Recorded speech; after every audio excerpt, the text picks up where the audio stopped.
Start off with Sheriff Porpoise, our San Mateo County Sheriff. As the first Latina sheriff in San Mateo County and one of 3 Latinas to be elected sheriff in the state of California, you've shared your family experience and how your upbringing shaped your view in life and in your professional career. Specifically, you've outlined and discussed the importance of promising practices, promising policies that take a compassionate, thoughtful approach to reviewing immigration requests. Sheriff Porpoise, can you share with us today how shaping thoughtful immigration policies is critical for the safety of women and girls and non-binary people here in the Bay Area? Yes. So when I worked in the jail, in our corrections, I started off my career as a correctional officer. And what I learned in working in our jails is that people have stories, and the way that you meet them is not how you should judge them, but how you can help them.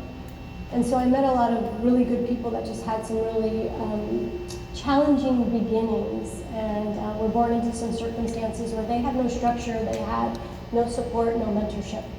And then working in our communities, I met some amazing people who happened to be immigrants. And I saw the devastation when somebody would think that they were being released from our jails, and they were taken out to our Sally Port where an ICE van was waiting for them. And we then had to tell their families who were waiting in the lobby of the jail, that their father wasn't going to be coming home, that he actually was taken into ICE custody. And then the devastation it did to the children. And then, everything else that comes along with it, it's a domino effect. And so, for me, I am not cooperating with ICE. Actually, the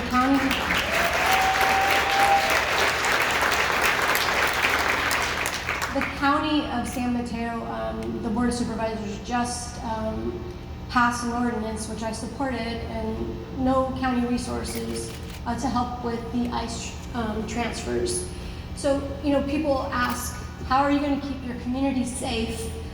We do that through, our community engagement. We do that through the programs that we have in our communities, but also in our correctional facilities. And then the DAs are so important, and the judges, that, the justice system will take care of many of those worries that we have. And, just keeping a close eye on everything. But for me, it's about people. We have to take care of each other. And, we've had so much turmoil in the last few years that it's about taking care of one another and people first. Thank you. Thank you, Sheriff. Our next question is for the San Francisco District Attorney, Brooke Jenkins. DA Jenkins, you are the first Salvadorian, as a Salvadorian, I have to emphasize that one, an African-American biracial elected district attorney, and the second woman to hold this leadership position in San Francisco. One of the most critical organizational changes you've been lauded is the selection of an entirely female leadership team. Can you share how this decision creates an opportunity to shape stronger safety-related policies for women, girls, and non-binary communities? Yes, and I did have the pleasure to be able to bring on my own leadership team. I started off my career in the office as a volunteer in the misdemeanor unit, and I had spent many years watching women really struggle to achieve certain management positions within the office over the years. I saw women leave because they were allowed to do certain jobs, but not necessarily try the hardest types of cases like homicides and rapes. And so for me, I wanted to make sure that women were in leadership, because that's when we deserve to be in leadership, and we are valuable there, but also to set the tone for our younger lawyers to know that they could aspire, right? Our female lawyers to know that they could aspire to lead this office that has historically really been run mainly by men. And so not only that, but I had 2 children while I was an assistant DA. And I also saw many women who had children be again sidelined to certain roles in the office that were not trying cases. And so that was a huge import to me, to make sure that we created an environment where you could start a family, you could have children, you could be a mother, but you could be a leader. in the office. You could try cases and still stay on the line to do that. And so that's been a big component of my structure and my vision for the office. What I think that gains us as an office and as a city are people who are thinking outside of the box. So many of our victims are mothers, are women, not just in the domestic violence or sexual assault realm, but across the board. And we need people who are in that space thinking about the impact of crime that it has on women and young girls. One of the other visions that I have is making sure that we address the needs of our female offenders because they have very different trauma that they've gone through in their lives than our male offenders, and trying to make sure that we have people at the table envisioning what we need to be able to rehabilitate our female offenders in a different way. And so that's why it's been so important to me, is to make sure that we have a voice at all of these tables discussing how we can move public safety forward for everyone in our community. Thank you, Tia.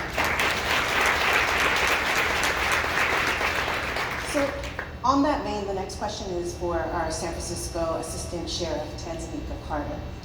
So the San Francisco Sheriff's Department is known for their innovative in-custody restorative justice programs that shape second chances and a critical rehabilitation opportunity for individuals in custody.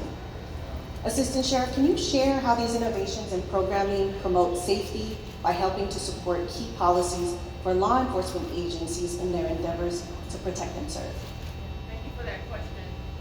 I would like to piggyback off of what DA Jenkins said in regards to mine. On this.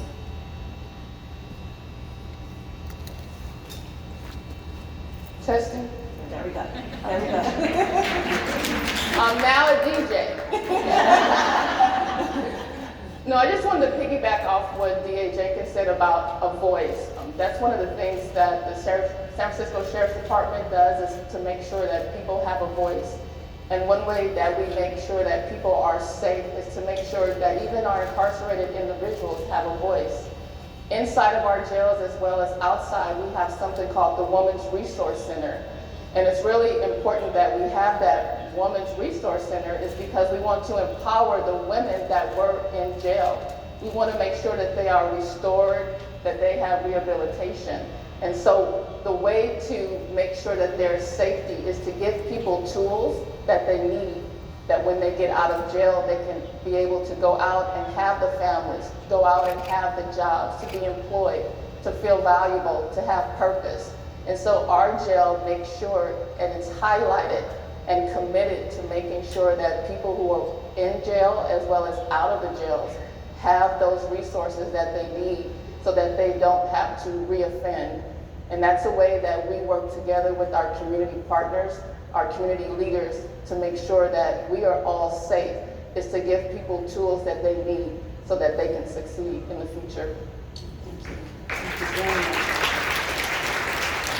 The next question is for our Contra Costa District Attorney, Diana Becton. District Attorney Becton, you've had an extensive career in the criminal justice field, and many cities are now turning to your expertise to model and replicate your reform agenda and to institute critical changes through policy. Can you share your approach to sentencing policies, especially as it relates to the critical elements and recommendations you support, and how this approach helps make our cities safer? Sure. Good morning. Pleasure to be here with all of these amazing women on this panel. And I think it's important to first note the tremendous amount of power that prosecutors have in the criminal justice system. And I first noticed this when I had the pleasure and the opportunity to serve as a judge in Contra Costa County, noticing that so many of our cases, in terms of how they were able to be resolved, really had to do with how they were charged by the prosecutor. So the prosecutor has this thing called discretion, and we have an opportunity to begin to think about, in terms of the context of community safety, what to charge, who to charge. We have a significant amount of influence as it relates to recommendations for sentencing and for plea bargaining. And so over the last, I would say 30, 40 years ago, Much of our focus in law enforcement has been on utilizing prosecution and punishment in a singular way to be able to think that that was the path towards community safety. And what we didn't concentrate on during that time period was the fact that we were also having a significant impact on mass incarceration, particularly an impact on families and communities of color. And so now, as we have women and other voices sitting at these tables, we have an opportunity to rethink what a safe community looks like. We still want to have a voice that says, yes, we're prioritizing our resources around violent and serious crimes in our community. That's a huge part of community safety. But also making sure that we have a different lens for certain types of cases, that we have a pathway, for example, for our youth who are initially coming into the system.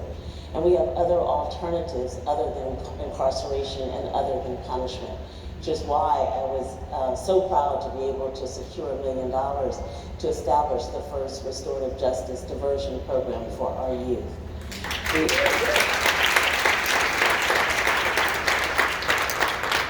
And then we also want to make sure that we're taking a sensible approach to mental illness in our communities, taking a sensible approach to drug addiction, and making sure that we have prioritized diversion and treatment for those cases where it's appropriate. I think it's also important to note that in some of the pivotal decisions that we have to make around sentencing and charging, that we also use a team approach in Contra Costa County. So it's not a singular person who's making those decisions that are so important to our community, but that we are thinking through cases on an individual basis and using a team approach to that sentencing. So, and then on the other end of things, we also have a tremendous amount of support for reentry programs as well, clean slate, so that we're helping people as best as we can from our office's standpoint to facilitate getting their records cleared, because those records keep people from getting jobs and housing and even being able to go on a field trip with their children. And so we want to make sure that we're supporting in all of those ways, concentrating on violent crime, having off-roads for diversion and rehabilitation and treatment when appropriate, and then making sure that on the back end we're supporting the reentry efforts. Thank you so much. The next question is for our Ridgewood Police Chief, Lisa French. Chief French. As a biracial African American, and I will say the first Puerto Rican woman leader that taking office as a chief, what's your thoughts on how police departments should shape policies that build trust for victims in Latino and African American communities? Sure. So I'll start off by saying that thank you for allowing me to be here. Amazing women in this space. But we have to look internally first. We have to address the culture within law enforcement before we can do anything that addresses safety. When I talk about the culture, we could talk about a toxic culture that has existed over the years and how we're moving, especially having more women, even though there's only a 3% representation of leadership chiefs that are women across the board, across the nation. But we have to address that culture that allowed for sexual harassment when I started 25 years ago, that allowed for, you know, the police brutality that sometimes still exists today. So we have to address that culture first. Part of addressing that culture is bringing more women into this profession.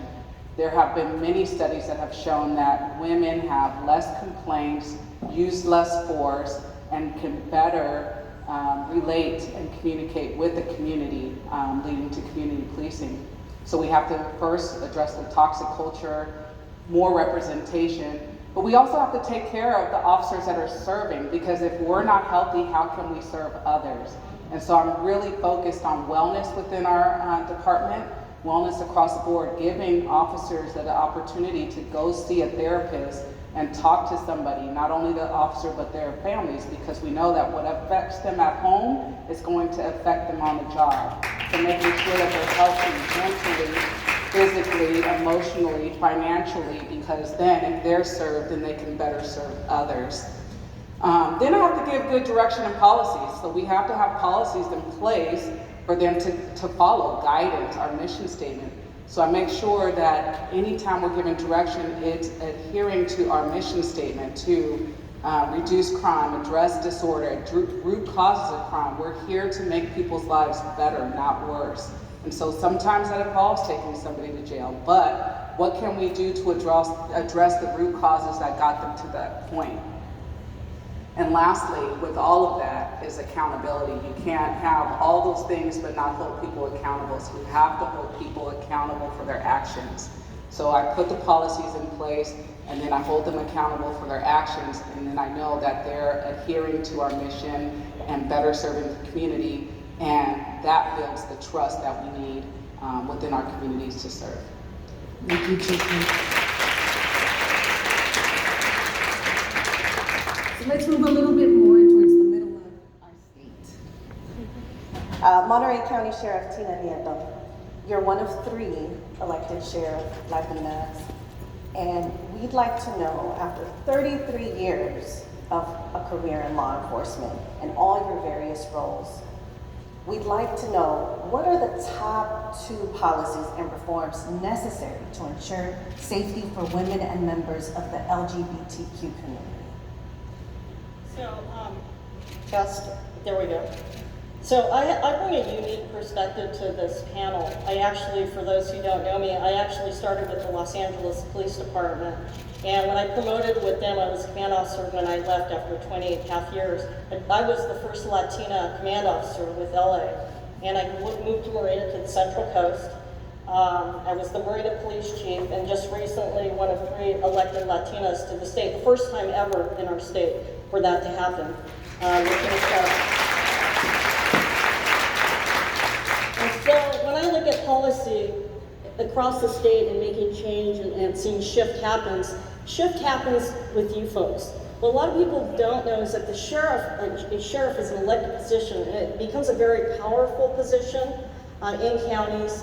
And so whoever that sheriff is can either use it, it's kind of like the force. You can use it for good or evil, move towards good. And so we've seen up and down our state where there's been problems with our sheriff's office because you have some sheriffs in the state that will say, well, I'm held to the people, and if they don't like what I'm doing, then you can vote me out in 4 years. And so when I was running, and the decision I made to run was because our county had a lot of issues with our jails, a lot of issues going on, what I saw as lack of accountability for their people. And so accountability is very important, but for you folks here, you need to pay attention to your sheriff's races. Absolutely. So, and it is the last bastion in this state, I think, of elected officials that people have ignored who they're electing as sheriff, not realizing you need to pay attention, not realizing, what the sheriff can or can't do, working with their DA. And so for me, for policy is that I support oversight with our sheriffs.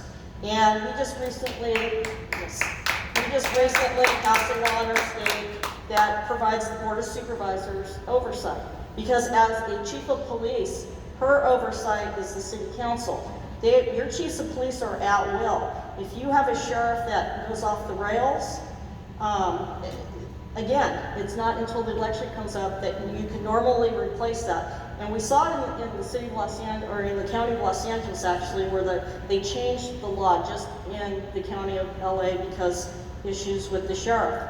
So I do believe that communities should use oversight when possible so they can hold their sheriff accountable if there are issues going on that your communities don't agree with. That's one thing. And then I'm also a proponent, should sheriffs be elected or should they be appointed? And this is a big debate that I think our communities need to pay attention. This is a policy decision that can affect your communities right away.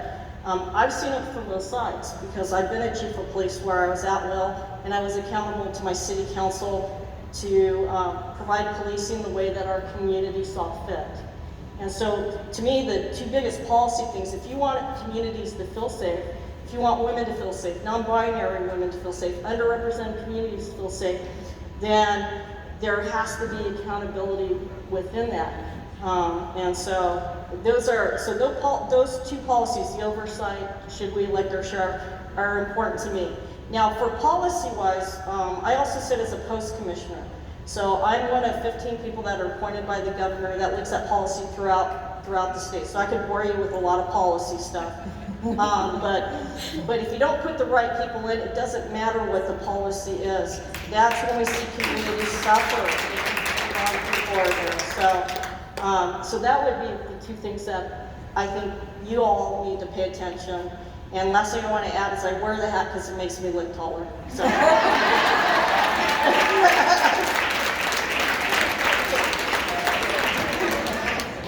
So thank you for the first responses. We're going to go ahead and continue diving into this conversation around community. And so the next question goes back to Sheriff Porpoise.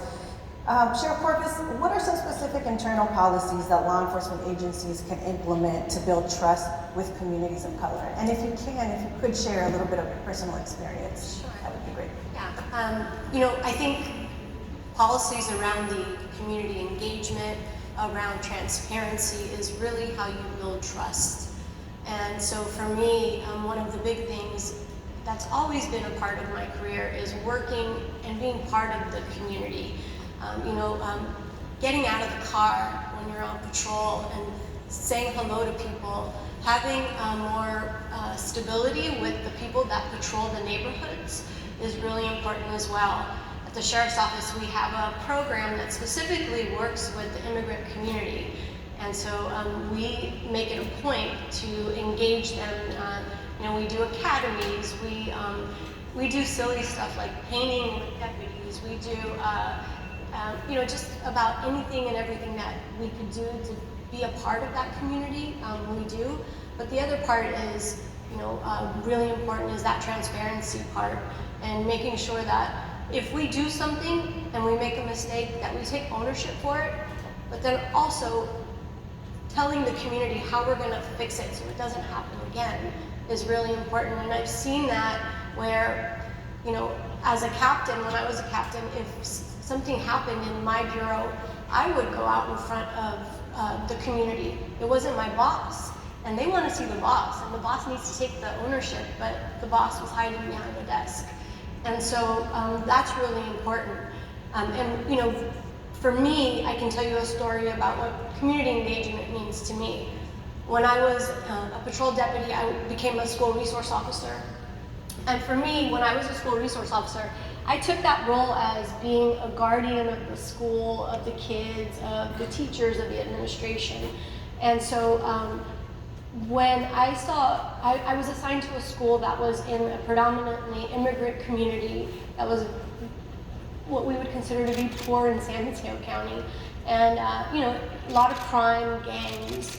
And so I really got to know some of the moms in that school, and I noticed there was some disconnect between the kids, because the kids were born here, they were Americanized, and the moms who still were, had the same traditions of where they came from. And so I formed a group of moms, Grupo de Mamás, and we really just worked and talked about the issues that they were facing with their kids. And I became pregnant with my daughter, and I still was out helping, and so it was something that they would call me sometimes if their kids were acting up or they didn't want to go to school. So I did get a phone call from one of the mothers, and she said, can you come over? My son doesn't want to go to school. And it was like 1 o'clock in the afternoon, and I'm like, well, the school day's almost over. She's like, but if you come, he will go to school. So I said, not a problem. So I drove over to her home, and as I drove up, and remember, these women didn't have much. They came from really humble beginnings and really worked at, just trying to feed their kids on a daily basis. And as I drove up to the house, in the carport, I saw a tent, and there were balloons and streamers and a cake and presents. And those women got together and they threw a surprise baby shower for me. And that was the moment for me where I said, I'm a part of who they are. And so it still brings me tears because those women were, when I had my inauguration, they were all there for me. And their kids who are now in college were all there for me. So that's what community is about. So, like I said, we have the influence, all of us, to touch people and to have them believe in themselves. And so don't ever forget the power that you have to really change somebody. Thank you so much. Thank you so much. Got me to tears. But let's go on to another question for our Assistant Sheriff, Tanzania Carter. Can you speak a little bit more about the 30 for 30 campaign and how that's really critical for women in law enforcement? So the 30 by 30 initiative is an initiative that just came out about 2 years ago. Our department just became a member or joined 6 months ago, and it's an initiative to get more women in law enforcement. As we know, balanced representation matters. So we want to make sure that there are an equal number of women as there are men. We just heard earlier by our chief that when we have more women in law enforcement, uses of force go down. There's a way that women are able to speak to other people where de-escalation happens and we don't have to use as much force and excessive forces go down. And so we need to have more women in these spaces because it allows communities to see us, all of us as community. It's a way that we are heard. It's a way that we are balanced and keep things safer for all of us. Our children. I have a 21-year-old daughter. She needs to see women like us doing our thing, right? So that when she has children, it goes on. And so our point of being represented in law enforcement is to let everyone know they can be in this space. A lot of women do not think they can be in this space because of, the range or the gun or defensive tactics, but we need to be in those spaces. And so what the 30 by 30 initiative does is encourages, supports, gives a little kick to women in law enforcement to let them know they are absolutely supposed to be in all of those spaces and that their voices not only matter but need to be there. So it's just a way of promoting women, qualified women, capable women, letting them know that this is just where they need to be. And a little plug for all of us, because law enforcement, we are losing qualified people. We are losing both men and women, and so we need you guys to be in these spaces. Whether it's in my department or another department, you are needed, you are wanted, your voices do matter, and that is the point of the 30 by 30, is to let you all know you matter and you are needed right now. Thank you. Our next question is for our San Francisco District Attorney, Rick Jenkins. DA Jenkins, tell us a little bit more about your approach to criminal justice reform and how it impacts women, girls, and non-binary communities. Yeah, so again, I always go back to when I started. When I started in the DA's office 8 years ago, I didn't grow up dreaming I would become a prosecutor. Most Black people, most Latino people, I don't think ever sort of dream of going into law enforcement or prosecuting people. Usually it's the opposite. And so for me, when I decided that was the space that I wanted to go into, I came into it with the mindset that I wanted to represent what fairness was in this system from the prosecution side.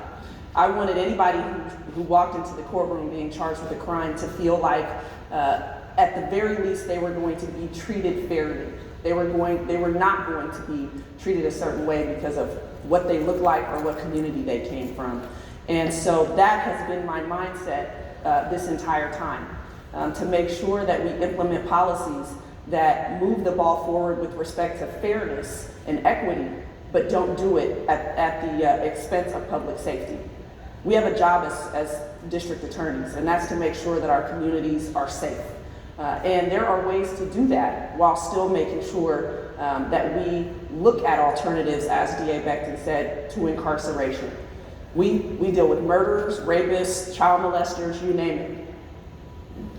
Some of our offenders, really that fall into those buckets, yes, are the ones who often, right, we have to send away. But for the majority of the people that come into this system, they are not those people. They are people who we have to look at on a case-by-case basis and figure out what is best for your situation. How do I put you on a footing, yes, to have accountability in your case, but to ensure that you come out prepared from whatever your consequence was to reintegrate and have a positive trajectory in your life. And so I've tried to make sure that what reform looks like in our office is really pressing upon our attorneys to think outside of the box when it comes to how you resolve a case. Incarceration should not be the default most of the time.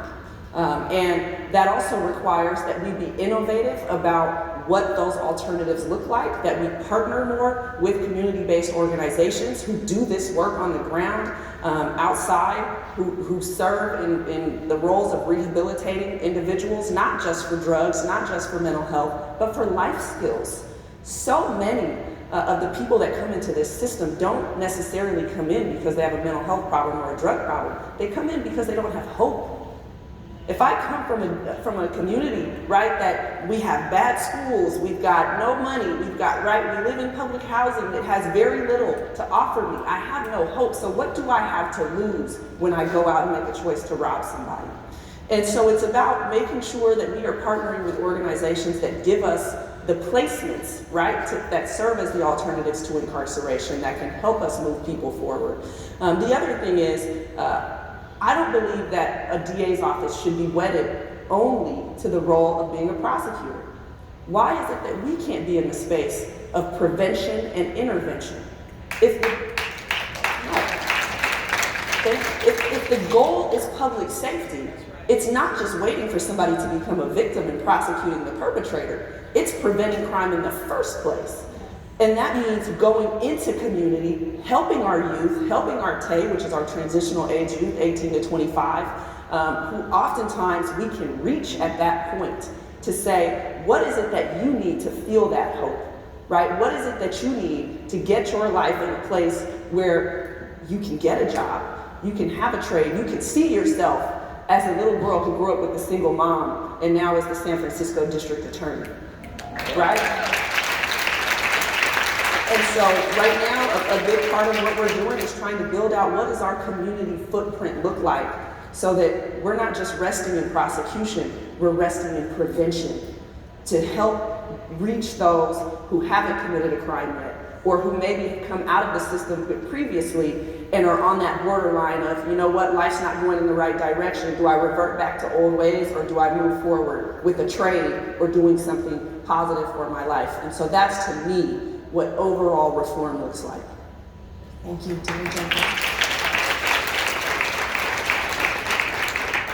DA Becton. There's a lot of conversations right now about how to keep a balance between reform and public safety.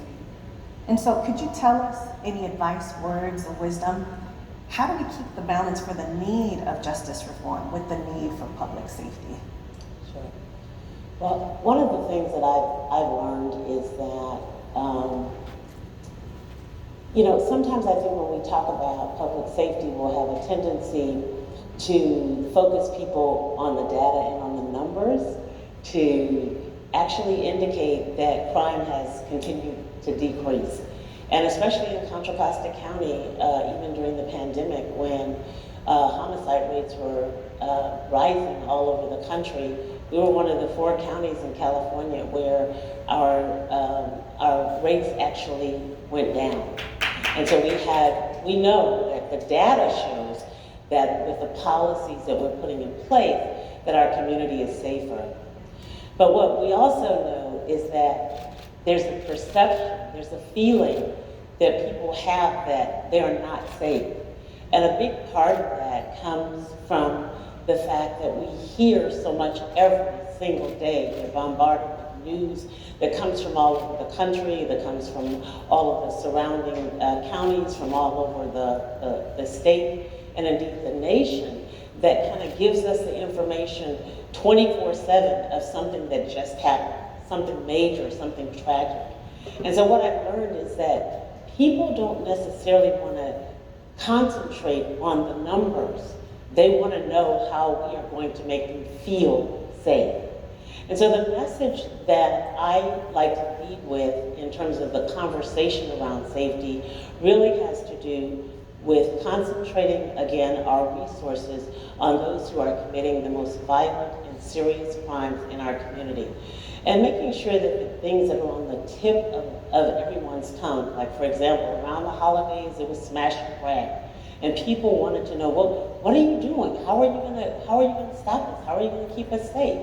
And so I was able to have an answer to say that immediately, all of the DAs, well, we were famous in Contra Costa County because we had 90 people that went into Nordstrom's all at once, right?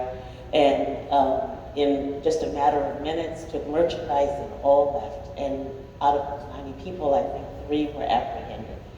And so we made the national news for that. And so immediately we knew that it was important to reach out to the district attorney in San Francisco, and Alameda, and San Jose. Why?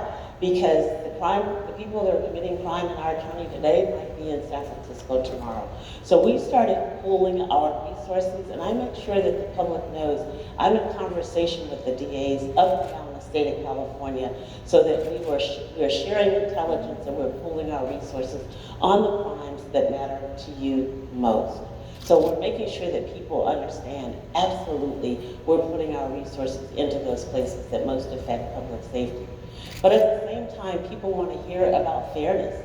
They want to hear about equity, and they want to know that we are also creating opportunities, not only in the areas of prevention that our San Francisco DA Brooke just talked about. It's so important for us to be in those spaces, but also making sure that we have off-roads for people who do touch our criminal justice system.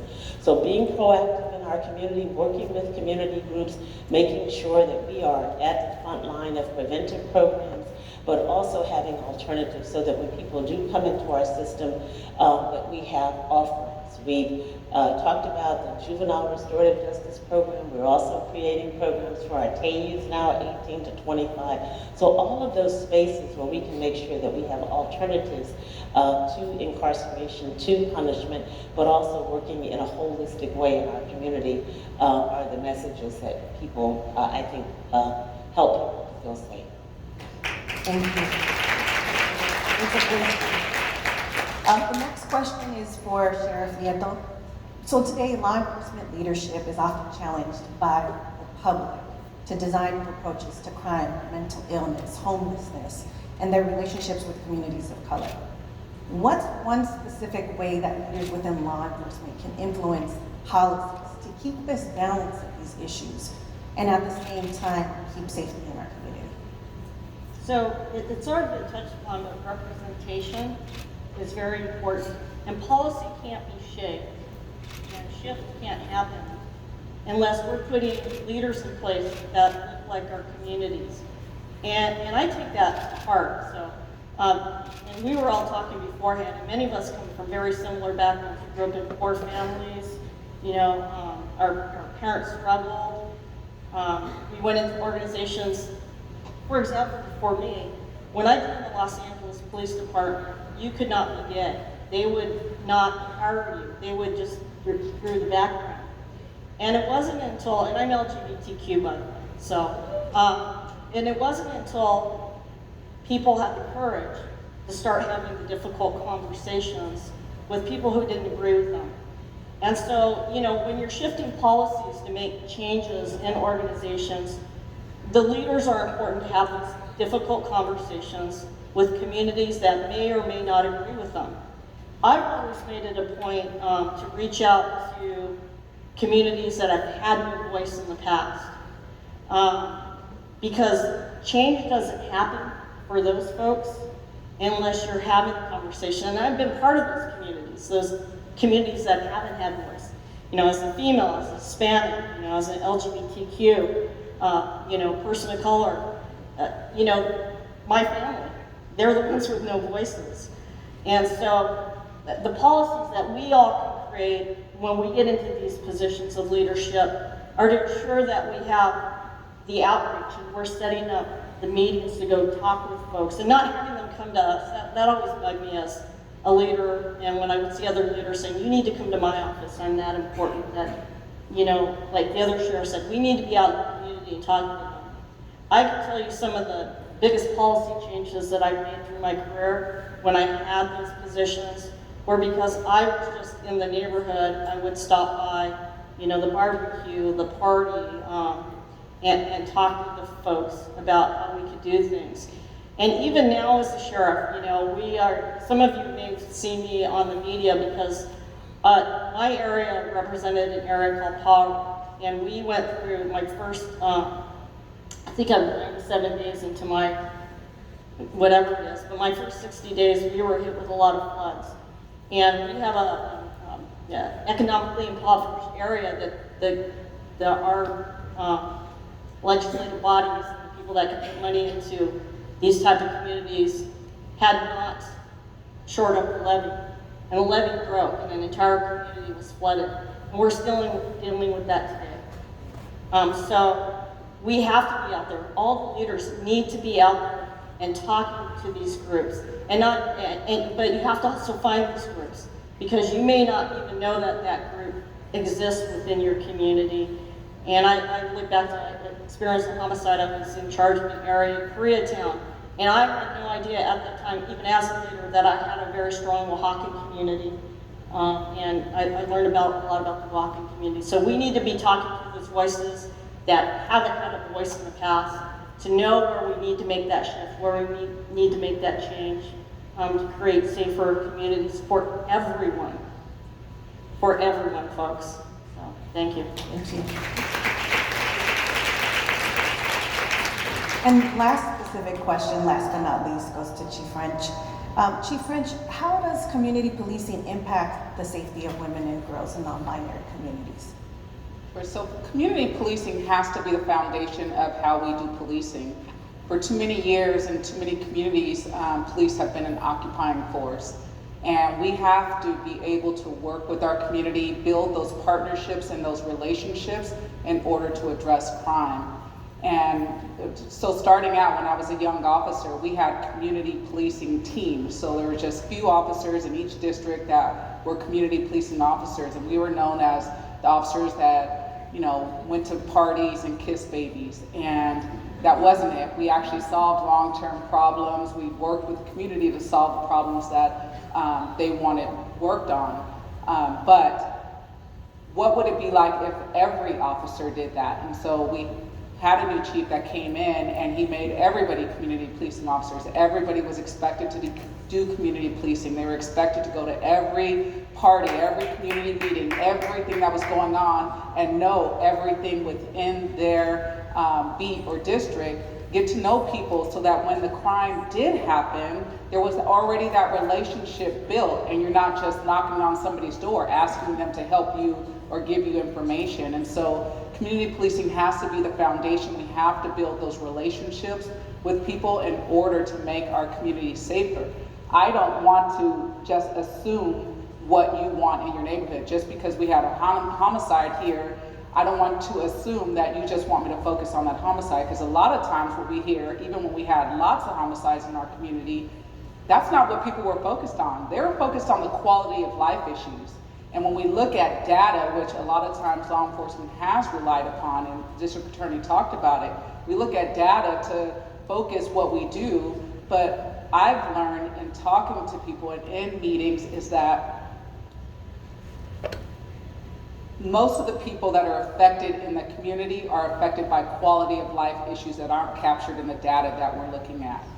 They want to know, why is this car parked in front of my house with broken windows? They want to know who's going to come around and give the cars on their block street sweeping tickets because they didn't move their cars.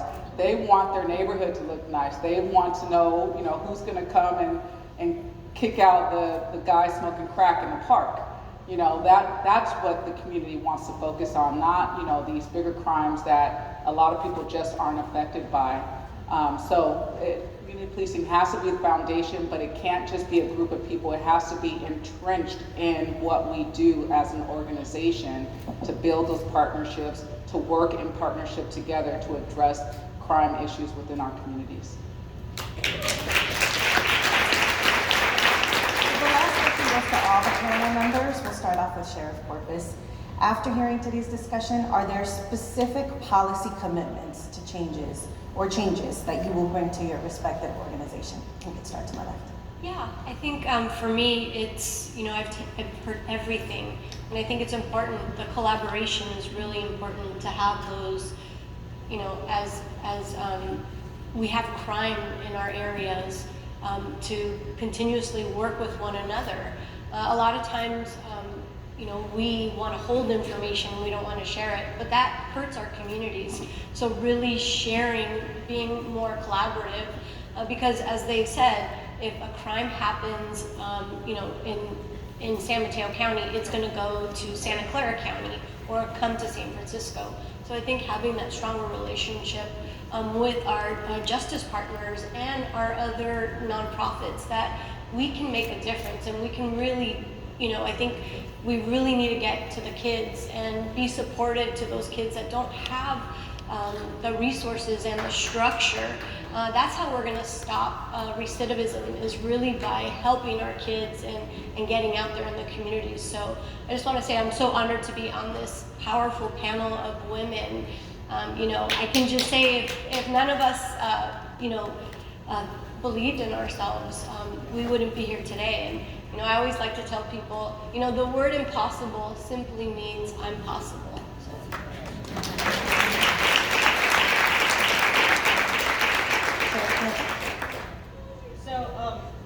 Test, 1, 2, 3. So as the sheriff, but also as your commissioner to California for the peace officers, one of the things that I'm going to take a look at when I go to Sacramento again for my next meeting is that we are really implementing SB2, and SB2 has with decertifying officers, because I've heard about accountability up here, I've heard about culture, and you know, that starts at home. And so as Commissioner, I'm going to take a stronger look about how are we implementing the new regulatory practices that we put in place in our profession on the law enforcement side of the house.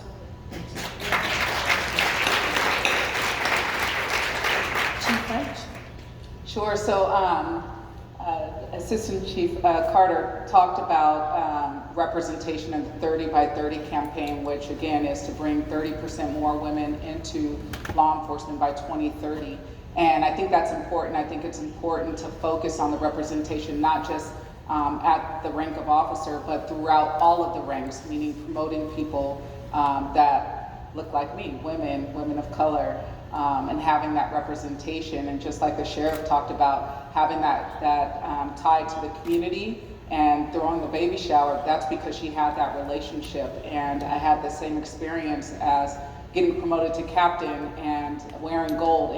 And now even as chief, I was just at an event over the weekend, an Easter egg hunt, and little African-American girl walks up to me. She's like, "What are all those stars?" And you know, being able to explain what the stars are and how I got here, and being from the community, and that she can do it too, no matter what she puts her mind to, she can do that. So the representation within the community, representation within our departments, so that we have more people that are connected to our community. So I'm committed to that policy.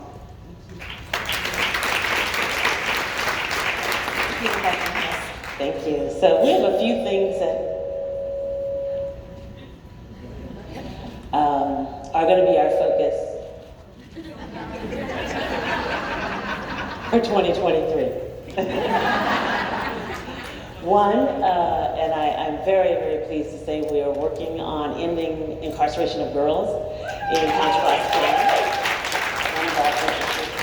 We're also going to be shifting our focus. We've received about $1 million to focus on resentencing, looking back at old draconian sentences, and we are focusing our work in 2023 on women in prison. So that's going to be another one of our focuses. Expanding our diversion to make sure we have the resources for our TAY youth ages 18 to 25 to enhance what we've already done with youth, but also including that age group. And then using data and to drive our decisions and also to know how to allocate our resources. We will continue our work around accountability, especially as it relates to those who are in power or in elected officials or in law enforcement, to make sure that we have in place the policies and the procedures to hold accountable those who abuse their power, and to make sure that our public knows about our decisions and that we're transparent about the work that we do.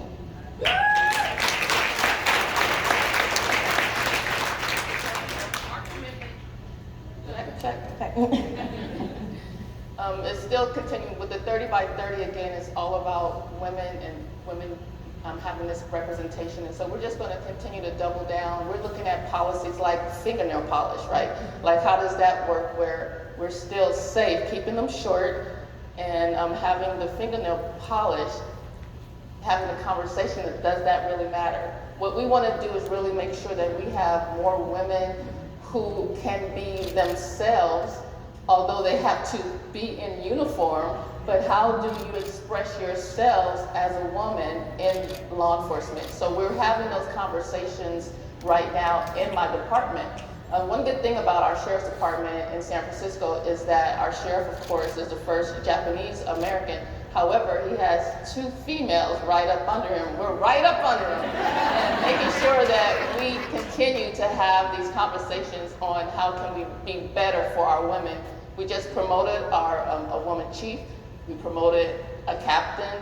We're talking about lactation rooms. We already have them, but making them better, cleaner, making sure there's the equipment in there that's supposed to be. And so those conversations are happening right now, but we are very committed, and that's what we're looking at in policy, of making sure our policies are matching what our lip service is saying, that our policies are saying the same thing.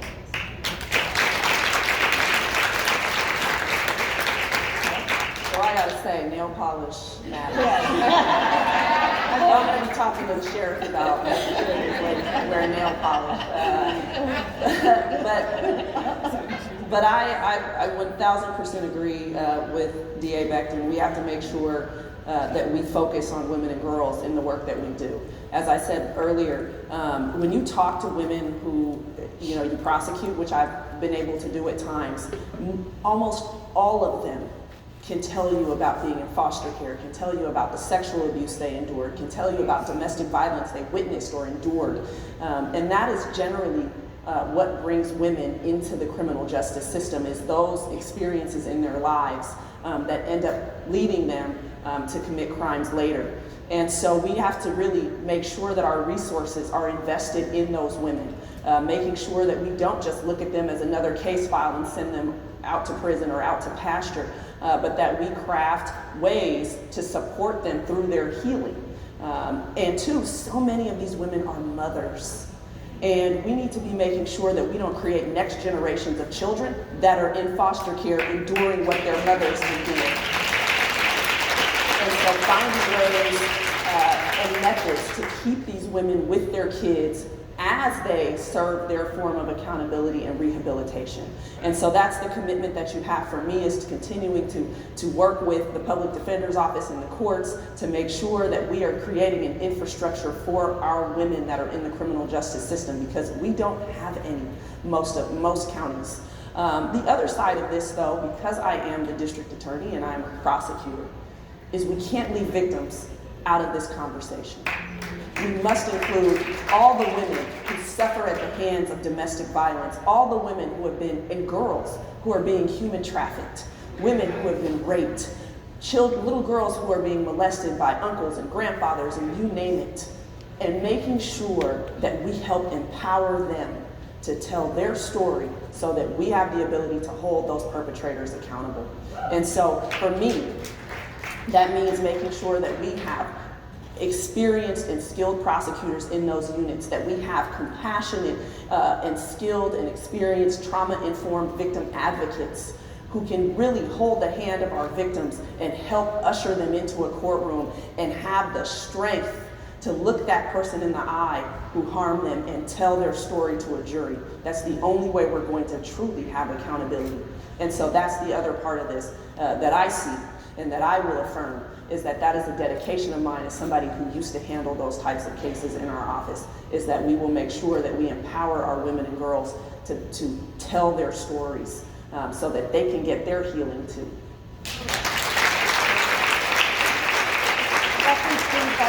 I just want to say it's an honor to be sitting with every single one of you here, African American, Latina leaders that have actually broken so many cycles for just your presence. And so it's an honor to moderate this panel, and thank you very much for all your kind words, your words of wisdom, and your truth. Thank you to our panelists. So many first